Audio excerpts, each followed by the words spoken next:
crazy? If you look at the back of his phone, I always think it's crazy. Like, most people don't think about this, but Apple, what's the logo? Yeah. There's a reason there's a bite taken out of that. Yeah, it's a biting of the knowledge, fruit of knowledge. So it is actually like satanic, right? 100%. That's why I said, like, it's funny. Nobody ever thinks about that, but that's literally what the logo is for Apple. It's really interesting. Okay, so when you have all of your physical needs taken care of, right? Technology made it so we don't have to worry about dying or eating or any of that. Working out, we can do whatever we want. Yeah. What's left is it's a non-physical, right? It's the way we think. It's the fact that we have the ability to come together right now to share our thoughts like this. Yeah. And now it's all about what do we think? What's a map of thinking? And that's why all of this AI stuff, it's recording it. All of the TikToks and the Reels, it's there so that you can, what are you focusing attention on? And then that tracks how the mind is basically working up in here. Like, what's the mind doing? And then we're just lost in the Reels, the fakeness. Yeah, this illusion. Yeah, well, if you want my personal opinion, I think essentially what AI is going to turn into is it's going to turn into like this. It's going to turn into the new god for a lot of atheists and a lot of these people that follow these very secular paths. Because if you look at it, like it's just the normal like flow of things, right? I just feel like it's going to end up being this thing where people start using it so much. You already have them using it to do people use this all the time to do their jobs. I know coders that do this right now. They literally use it to do that, and they spot check a little bit, and that's it. But they become so dependent on it just doing everything for them that essentially they're just going to get to a point where now you're just depending on it to lead your whole life for you. And you realize that it is your whole life. What you know of life is that. Exactly. And then something happens. Something starts to happen with it that makes you remember that it's not real life. You're actually just watching a TikTok reel that's been going on for a long ass time. You've really been into it. You just really like watching it, all these different things. And remember, that's not real life. No, it's not. And that is the same thing that's happening with the spiritual path. You live your life like how we're living it. We do all this stuff. And eventually something happens and you're like, it's not really I remember this isn't real. Yeah. This isn't real. And then you remember God. And then you remember you are God. And we're all God. And we're pretend that we don't know that we're God. We are God's creation. We are not God. Just to be perfectly clear. But the being, the furthest you can reduce yourself to say, who am I? That's God. The furthest, far backest. And nothing you can conceptualize. We are from God. But I mean, like I take literal, because it's like the Big Bang. Like everything started at a point and then goes out. We're somewhere on that point, but it all came from God. We all come from God. We are that still. Everything. We are from the source that God created us from. Yes, but I would never say we are God. That's that's blasphemous, bro. See, so the difference is I'm not saying I'm just God, but I'm saying you're God. Oh, I'm not God. God. You're saying, I think you're saying the same thing, but you're just putting it in two different ways. That's probably what it is. Because you're from a thing, but you don't have that thing's attributes now. Like you aren't omniscient or omnipresent. No, I don't. I wouldn't say that, because the truest quality you can have from God, we always have. We have that thing. Yeah, there's attributes we have because that's where we come from, but we're something different because we can't do the same things. See, that's your mind fucking with you. That's your mind limiting your consciousness. Can you do anything? So you have limitations, right? In this concept of we're all talking in this life that in our current reality, there are limitations that are there. So God is of a place that has less limitations. God, okay. Right. Look at that concept that has limitations. God is outside of that and within every single aspect of it. Yeah. I see it as like a fractal, right? Like consciousness is a giant fractal, and then we're just a subset of that. But so it looks very similar, but it's just on another level. Yeah, I picture everything on the backdrop of a fractal. Yeah. That's okay. And a fractal, it looks like a shape, like it's a closed set. It never closes. It's always going in it's infinitely going into a dimension. It looks like 2D, but it's only one dot, and that dot is traced by a line on a 2D surface. So it looks 2D, but it's actually just 1D. So it's 1.5 dimensions. So I mean, I think that we can get glimpses into that, and we all come from God, but I think it's very it goes into what a lot of scripture warns you about, especially with Satanism, which is it's very easy when you start saying like I basically am God because I come from Him, and those are two very different things.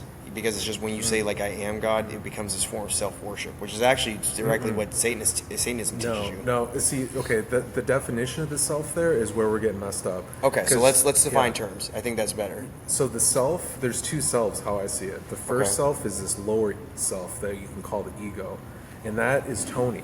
That's what your idea of me is, and what my idea of me is, and what my idea of all my place in the world is. That's the small ego. A little bit this way. Yeah. But then the self, there's a bigger self, and that self could also be, some people say God, Right. or void, or bliss, or whatever. There's so many words for it. Pure love. So that, in a fractal terms, that's the black on a fractal, right? The inside of a fractal. I would almost That's call God. that's your soul. Because, and I'm going to say this because it's just to kind of clarify here a little bit, because I think the other thing too is it's just like a lot of people have this idea that you can sell your soul to the devil. You can't sell your soul. You can't sell something you don't own. So that kind of goes to what you're saying, because God formed you and He made you before He knew you before you were known in the womb. He formed your spirit beforehand, definitely. and because you come from Him, and that is your spirit. That's your spirit. That's how you resonate on like a, I guess from your perspective on a spiritual level. Is that's what you're saying? 'Cause that's what it sounds like, but that's how I would define a soul.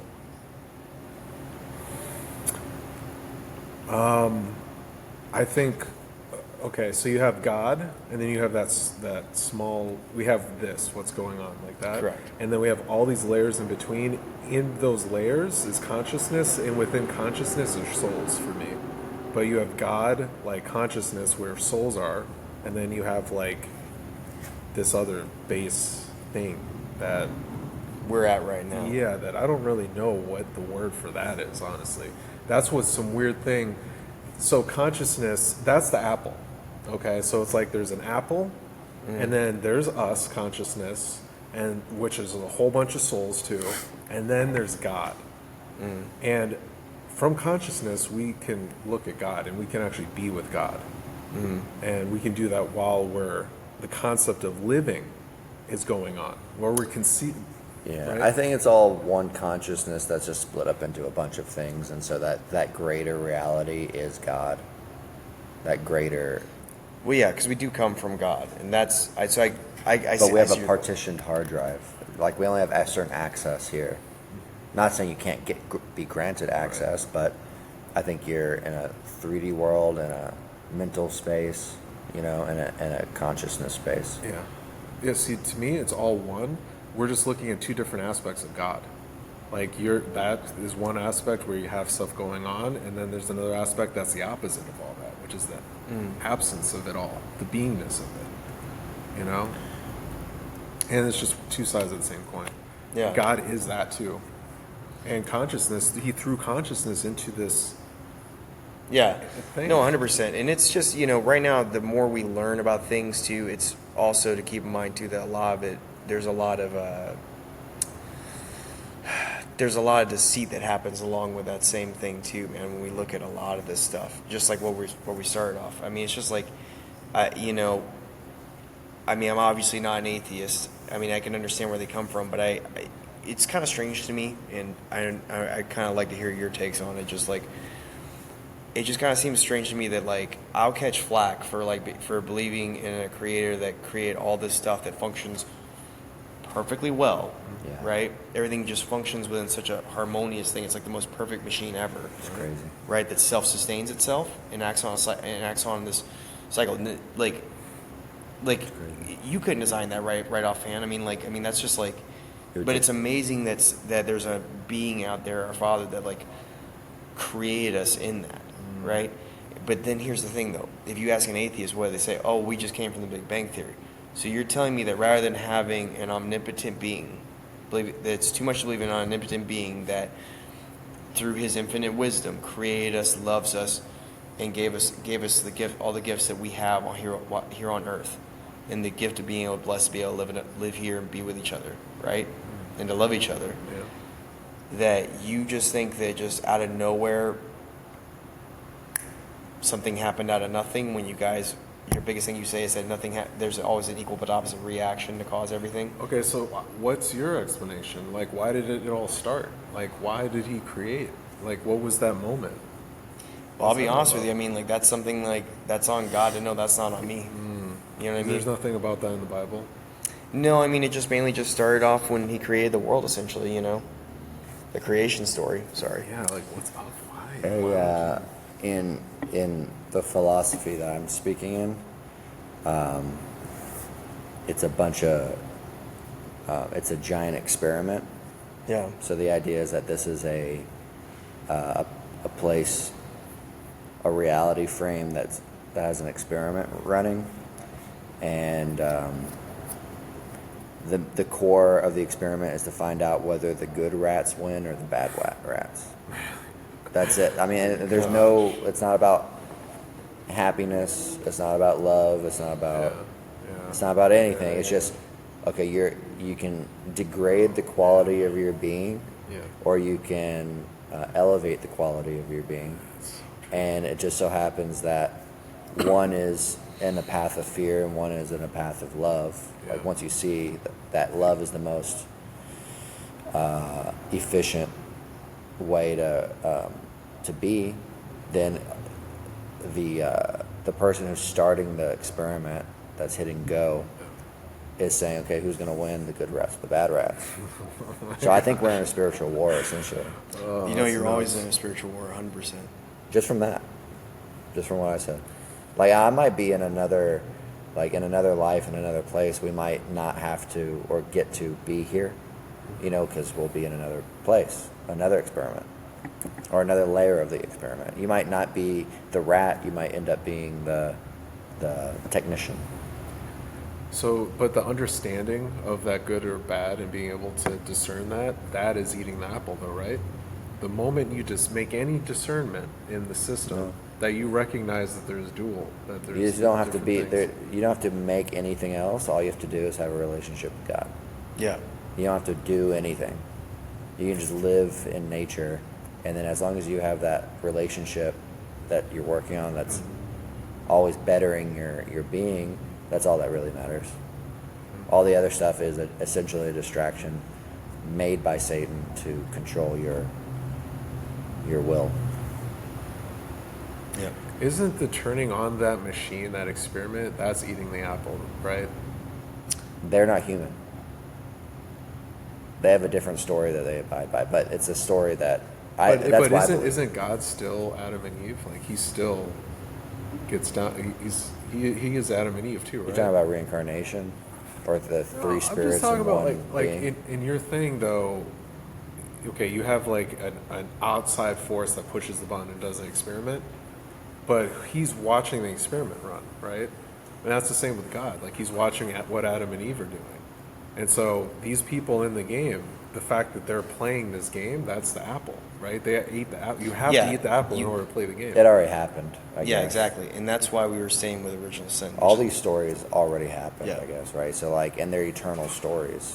So I guess since it's only an allegory for you to interpret and to try to learn the core of the story from, so that you better your life. There's like a truth that is in both those stories. The That's apple what I mean. the apple was bitten. The knowledge has already been started. We're already in a process of Yeah. people trying to attain knowledge. But the thing, okay, so in every moment though, you have the choice to eat the apple or not to eat the apple. In every moment, Yeah. right? We could do that.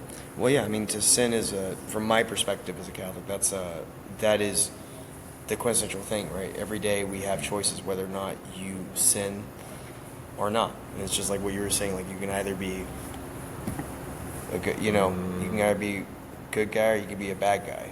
Okay, so You know? I actually have to take back because I don't think you have choice to be good or bad, and I don't think you can choose to remember God either. Like, I think it's all conditioning. There's some weird, So in what way? In what way? What do you mean? like if you fling dominoes down and it goes in a weird pattern, like Mm-hmm. it's still being affected by the domino previous to it. So it would only do that because of a previous push from that thing. History is real. There is our historical record. Because of that, we do the things we do. And I don't think people think that what they're doing is bad. I think what other people think they're doing is bad or good. But you're always thinking what you're doing is good. So I would argue that a lot of it is what a lot of people that would like you to believe is that you do not have free will. And that is by design. That's why like you see so many today, like actually right now. Why do you think there's such a heavy push for this victim culture right now? It's an oppression Olympics. Think about how many people you meet right now, especially in California where we're at right now. I mean, like that's one of the most common things you'll see. People arguing about like just how many lines of difficulty they have in life and how that gives them a special privilege or moves them, higher up on the Social. on the social hierarchy of things, right? Mm-hmm. And that's the thing. It's like, because if you look at the general idea behind this victim mentality they embrace by doing this, like having these oppression Olympics, is they sit there and they tell you, okay, well, you couldn't do that. You're a victim. You can't possibly do better than this. Da da da da da. You know what I mean? That's Harrison Bergeron.